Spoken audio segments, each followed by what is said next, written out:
पहला क्या है, दो धातु एवं दो अधातुओं के हमें नाम बताना है। तो दो धातु बताना है तो पहला धातु सोडियम, दूसरा मैग्नीशियम और दो अधातुएं देखिए कार्बन और सल्फर। दूसरा क्या है, समुद्र में के जल में पाए जाने वाले एक प्रमुख लवण का हमें नाम बताना है। समुद्र के जल में जो लवण पाया जाता है उसे नमक कहा जाता है, NaCl सोडियम क्लोराइड। ठीक है, क्या है, किसी अधातु का नाम हमें लिखना है जो साधारण ताप पर, नॉर्मल टेम्परेचर पर यानी कमरे के ताप पर द्रव अवस्था में वो रहती है, विद्यमान होती है। तो कौन सी अधातु है, तो वो ब्रोमीन हो गया।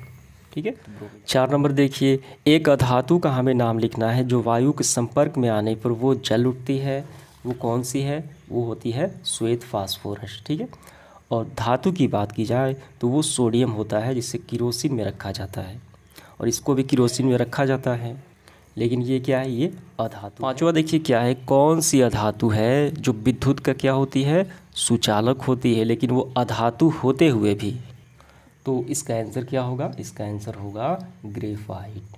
ठीक है, आप पेंसिल देख रहे हैं तो इसकी ये नोक जो है ये क्या है, ये ग्रेफाइट की बनी होती है। अधातु होने के बावजूद ये विद्युत का सुचालक होती है, विद्युत का आदान प्रदान करती है। तो आपको लिखना है ग्रेफाइट। प्रश्न क्रमांक 6 क्या है, क्या सभी खनिज अयस्क होते हैं।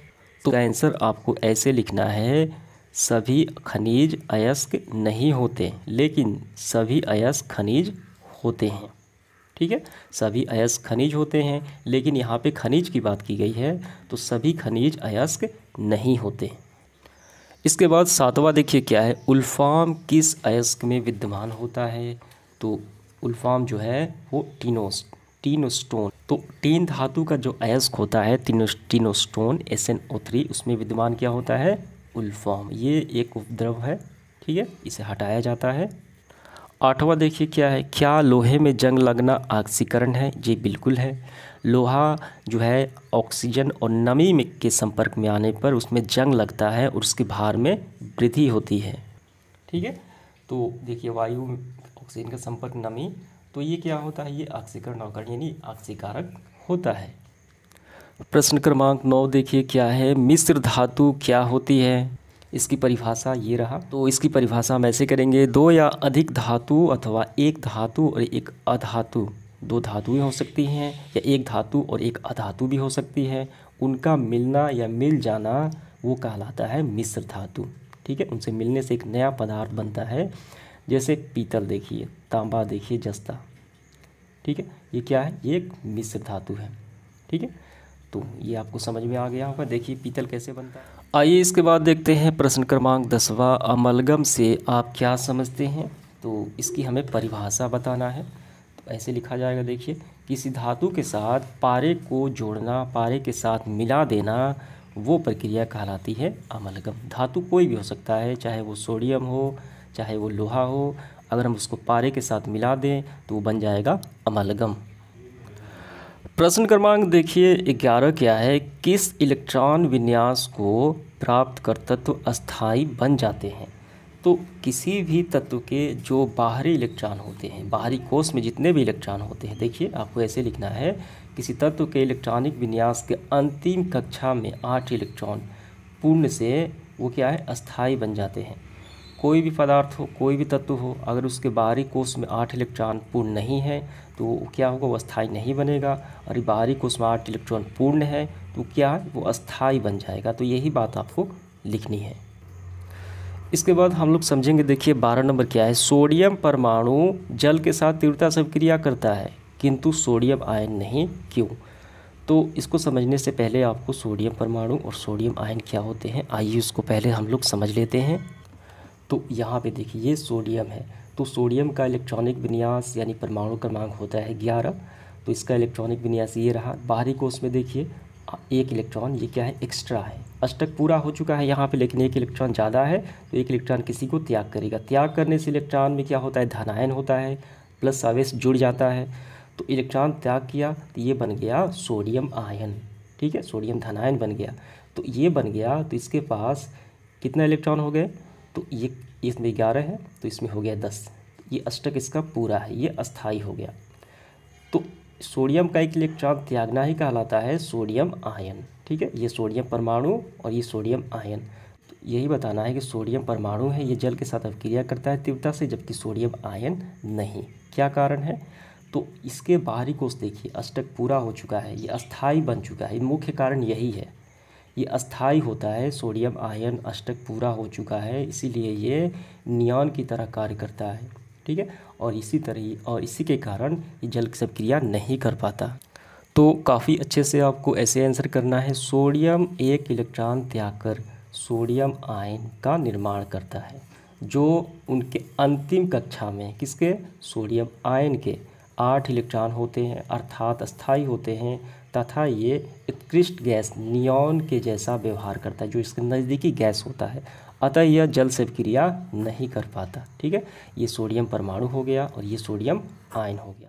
प्रश्न क्रमांक देखिए 13 में क्या है, आयनिक यौगिकों के जो द्रवणांक होते हैं, द्रव अवस्था में जो पहुंचने वाले ताप होता है, जो क्वथनांक होता है, जो उबलने का ताप होता है, वो उच्च होता है दोनों किसके, आयनिक यौगिकों के। इसका कारण बताना है। तो यहाँ पे समझिए वैद्युत संयोजक या आयनिक यौगिकों की विशेषताएं में दूसरा हम देखेंगे इनके द्रवणांक आयनिक यौगिकों के द्रवणांक क्वथनांक उच्च होते हैं। इसका कारण यह है कि धन आयनों तथा ऋण आयनों के बीच मजबूत स्थिर वैद्युत आकर्षण बल कार्य करता है। किसके मध्य, जो प्लस और माइनस जो आयन होते हैं उनके मध्य। तो इन आकर्षण बल को तोड़ने के लिए प्राप्त ऊष्मा ऊर्जा की आवश्यकता होती है। अतः वैद्युत संयोजन यौगिकों के द्रवणांक और क्वथनांक काफ़ी उच्च होते हैं, काफ़ी ज़्यादा होते हैं। ठीक है, ये समझ में आ गया। जैसे देखिए यहाँ पे इनके द्रवणांक देखिए 801 डिग्री सेल्सियस है। वही क्वथनांक की बात की जाए तो 1413 डिग्री सेल्सियस है। तो ये काफ़ी उच्च हो गया, काफ़ी ज़्यादा। प्रश्न क्रमांक 14 हम लोग देखेंगे, कार्बन टेट्राक्लोराइड से होकर विद्युत धारा क्यों नहीं प्रवाहित की जा सकती, इसका कारण बताना है। कार्बन टेट्राक्लोराइड एक सहसंयोजक यौगिक है। तो यहाँ पे आप स्पष्ट तौर पे देखिए, उदाहरण के लिए glucose, urea, alcohol, carbon tetrachloride. तो हमें इन पदार्थों से कोई मतलब नहीं, लेकिन हालांकि ये भी सहसंयोजक यौगिक है, तो हमें तो यही देखना है कार्बन टेट्राक्लोराइड। तो कार्बन टेट्राक्लोराइड विद्युत के कुचालक होते हैं, सुचालक नहीं होते हैं, कुचालक होते हैं, विद्युत धारा प्रवाहित नहीं होती। इसका कारण यह है कि ये उदासीन अणु के बने होते हैं, आयनों से नहीं। प्लस माइनस इस आयनों अगर बने होते तो विद्युत धारा प्रवाहित हो जाती, लेकिन ये किससे बने होते हैं, उदासीन अणुओं से। ठीक, उदासीन होते हैं, इनमें कोई भी आवेश नहीं होता। ये बात आप समझ में आ गई। ठीक है, तो ये पूरा आपको लिख लेना है। आइए इसके बाद हम लोग देखते हैं 15 नंबर प्रश्न, आयनिक बंधनों में आयनों के बीच किस प्रकार का बंधन कार्य करता है। तो यहाँ पे समझिए वैद्युत संयोजक बंधन या आयनिक बंधन इसे कहा जाता है। और विपरीत आवेश वाले ये दोनों आयन स्थिर विद्युत आकर्षण बल द्वारा परस्पर जुड़ जाते हैं। इन दोनों परमाणुओं को एक साथ बांधकर रखने वाला यह आकर्षण बल विद्युत संयोजक बंधन या आयनिक बंधन ही कहलाता है। ठीक है, तो दो आयनों के बीच जो लगने वाला बंधन होता है, बांधने वाला कौन सा है, वो आयनिक बंधन ही यानी विद्युत संयोजक बंधन ही कहलाता है। इसके बाद देखिए प्रश्न क्रमांक 16, नाइट्रोजन अणु में कितने सहसंयोजक बंधन होते हैं। काफ़ी आसान सवाल है ये। तो यहाँ पे देखिए त्रिक सहसंयोजक बंधन या त्रिबंधन। तो इसका आंसर क्या हुआ, तो इसका आंसर हुआ नाइट्रोजन अणु में त्रिक सहसंयोजक बंधन होते हैं। क्यों होते हैं त्रिक, तो यहाँ पे समझिए नाइट्रोजन का परमाणु क्रमांक होता है 7। अगर हम इलेक्ट्रॉनिक विन्यास लिखें तो पहले कक्षा में 2 इलेक्ट्रॉन, दूसरे में कितने आ सकते हैं, कितने आएंगे, तो हमें 7 करना है, तो दूसरे में 5 हमें लिखना होगा। ठीक है, 8 आ सकते हैं लेकिन इसके पास 5 ही है, तो 5 और 2 7। तो कितने की आवश्यकता है, तो अष्टक पूरा करने के लिए 3 की आवश्यकता है। ठीक है, तो इसीलिए जितनी की आवश्यकता होगी तो उतना ही वो बॉन्ड बनाएगा, इसलिए इसमें त्रिक सहसंयोजक बंधन का निर्माण करता है। तो यही आपको ये बंधन का नाम लिखना है। इसके बाद देखिए प्रश्न क्रमांक 17, रासायनिक अभिक्रिया में कौन से इलेक्ट्रॉन भाग लेते हैं। काफ़ी आसान सवाल है ये। तो इसका आपको आंसर लिखना है, तत्व के संयोजी इलेक्ट्रॉन भाग लेते हैं। क्या, कौन से संयोजी इलेक्ट्रॉन भाग लेते हैं। तो ये संयोजी इलेक्ट्रॉन क्या कहलाते हैं, देखिए इसको हम लोग समझते हैं। देखिए सोडियम है, तो सोडियम का परमाणु क्रमांक कितना होता है, 11 होता है। पहले में 2, दूसरे में हम कितने लिखे 8 और लास्ट में 1। ठीक है, ये जो बाहरी सेल का जो इलेक्ट्रॉन है इसी को कहा जाता है संयोजी इलेक्ट्रॉन। बाहरी कक्षा में जो इलेक्ट्रॉन होते हैं, अष्टक पूरा हो चुका है, एक ज़्यादा है, तो ये होता है संयोजी इलेक्ट्रॉन। यही इलेक्ट्रॉन का साझा करके ये क्या करते हैं, अष्टक पूरा करते हैं, लेन देन करते हैं। ठीक है, ये समझ में आ गया आप में तत्व के संयोजी इलेक्ट्रॉन भाग लेते हैं यानी बाहरी इलेक्ट्रॉन भाग लेते हैं। 18 नंबर, रासायनिक बंधन मुख्यतः कितने प्रकार के होते हैं, उनके नाम हमें लिखना है। काफ़ी आसान सवाल है ये। रासायनिक बंधन मुख्यतः जो है वो 2 प्रकार के होते हैं। पहला है विद्युत संयोजक बंधन या आयनिक बंधन, ठीक है। दूसरा है सहसंयोजक बंधन। अब ज़्यादा नहीं लिखना है, बस यही आपको लिखना है, ठीक है। 2 प्रकार के होते हैं। इसके बाद प्रश्न क्रमांक 19 देखिए, एक परमाणु से दूसरे किसी तत्व के परमाणु में इलेक्ट्रॉन का जब स्थानांतरण होता है, स्थान का अदला बदली होता है, तो किस प्रकार का बंधन बनता है। तो आइए इसका आंसर करते हैं।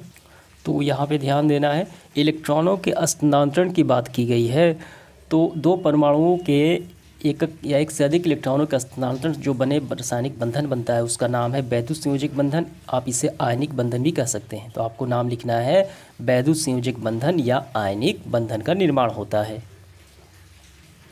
इसके बाद 20 नंबर देखिए, 2 परमाणुओं के बीच इलेक्ट्रॉन का साझा होने से, इसके पहले हमने स्थानांतरण देखा था, यहाँ पे इलेक्ट्रॉन का साझा करने से किस प्रकार का बंधन बनता है। देखिए, जब 2 परमाणु आपस में इलेक्ट्रॉन का साझा करके अपना अष्टक पूरा करते हैं, तब उनके बीच बना हुआ रासायनिक बंधन सहसंयोजक बंधन कहलाता है। यानी वो जितना इलेक्ट्रॉन का साझा करेगा उतना बंधन बनेगा। एक का करेगा तो एकल सहसंयोजक बंधन, 2 का तो द्विक सहसंयोजक बंधन, 3 का तो त्रिक सहसंयोजक बंधन, और ये 3 प्रकार के होते हैं। इसके बाद 21 नंबर देखिए, द्विबंध वाले किस अणु का उदाहरण दें। हमें 2 बंधन बनाने वाले कोई अणु है तत्व का, उसका हमें एग्जाम्पल देना है जो डबल बॉन्ड बनाते हों। तो यहाँ पे देखिए, द्विक सहसंयोजक बंधन यानी 2 इलेक्ट्रॉनों का साझा करके जो डबल बॉन्ड बनाते हों, तो उसका उदाहरण कौन सा हो गया। तो उसका उदाहरण हो गया ऑक्सीजन। यहाँ पे देखिए, ये 2 का किया है, ये भी 2 का किया है, तो इसका अष्टक पूरा हो चुका है इन लोगों का, ठीक है। तो चलिए देखते हैं 22 नंबर, त्रिबंध यानी 3 इलेक्ट्रॉन का साझा करने वाले किसी अणु का नाम हो गया, तो वो नाइट्रोजन हो जाएगा, ठीक है। क्या होगा, वो नाइट्रोजन हो जाएगा, क्योंकि इसके बाहरी कोश में अष्टक पूरा करने के लिए 3 इलेक्ट्रॉन की आवश्यकता है, 5 है तो 3 चाहिए, इसलिए ट्रिपल बॉन्ड बनाएगा ये, ठीक है। तो आपको लिखना है त्रिक सहसंयोजक बंधन कहलाते हैं, इसमें नाइट्रोजन शामिल है।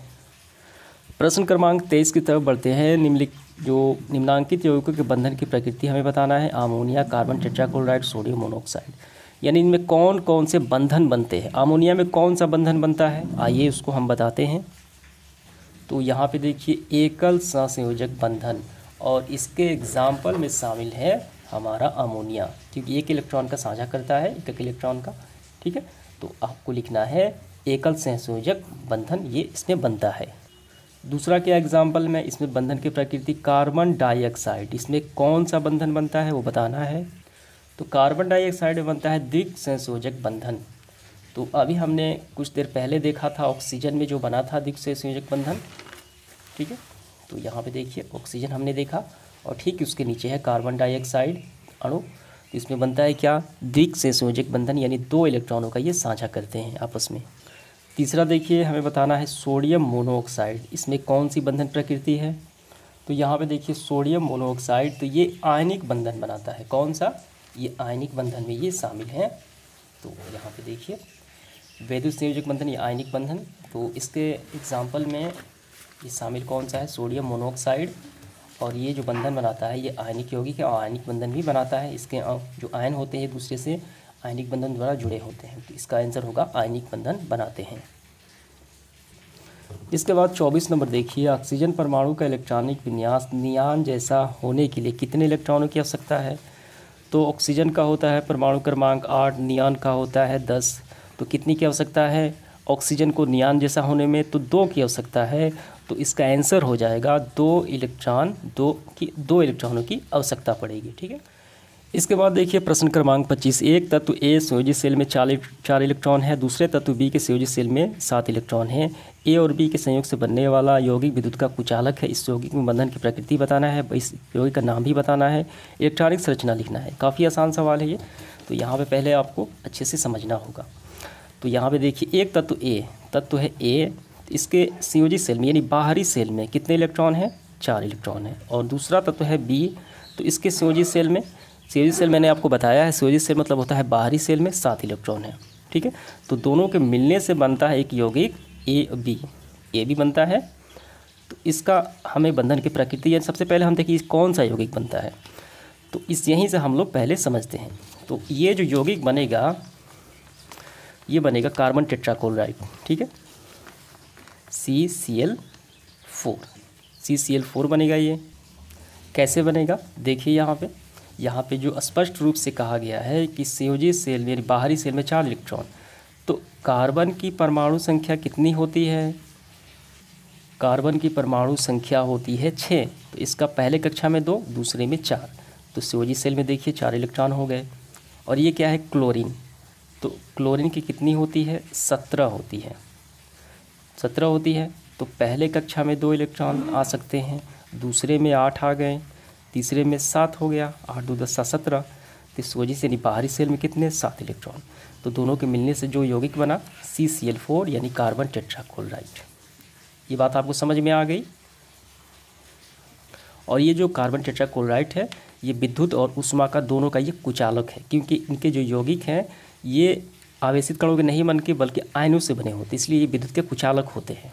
अब हम देखते हैं इसमें कौन कौन से सवाल हमसे पूछे जा रहे हैं। ए और बी यौगिक से बनने वाला यौगिक विद्युत का कुचालक है, तो कार्बन टेट्राक्लोराइड हमने अभी देखा। इस यौगिक के बंधन की प्रकृति देखिए, संयोजी इलेक्ट्रॉन यानी इलेक्ट्रॉनों का साझा करके जो यौगिक बनते हैं वो बनते हैं सहसंयोजक बंधन। तो कौन सा बंधन हो गया, सहसंयोजक बंधन हो गया, बंधन की प्रकृति हो गई। इलेक्ट्रॉनिक बिंदु संरचना भी हमें लिखना है। पहले आप ये इसका आंसर आप लिखिए। पहले बनने वाला यौगिक कार्बन टेट्राक्लोराइड CCl4, बनने वाला बंधन सहसंयोजक बंधन, और इलेक्ट्रॉन बिंदु संरचना हमें यहाँ पे लिखनी है, ठीक है। तो कैसे लिखा जाए, तो आपको ये ड्रॉ कर लेना है, ठीक है। कार्बन टेट्राक्लोराइड का है। तो इसके बाद देखिए प्रश्न क्रमांक 26, एक यौगिक ए और एल्युमिनियम का उपयोग रेल लाइन के जोड़ने में किया जाता है, तो यौगिक ए की पहचान करें। यानी एल्युमिनियम धातु के साथ जो यौगिक को जोड़कर रेलवे लाइन बनाया जाता है, तो उस यौगिक का हमें नाम बताना है। कौन सा यौगिक है, तो उस यौगिक का नाम है, एल्युमिनियम के साथ जुड़ गया, Fe2O3 फेरिक ऑक्साइड है, ठीक है। तो यही फेरिक ऑक्साइड है।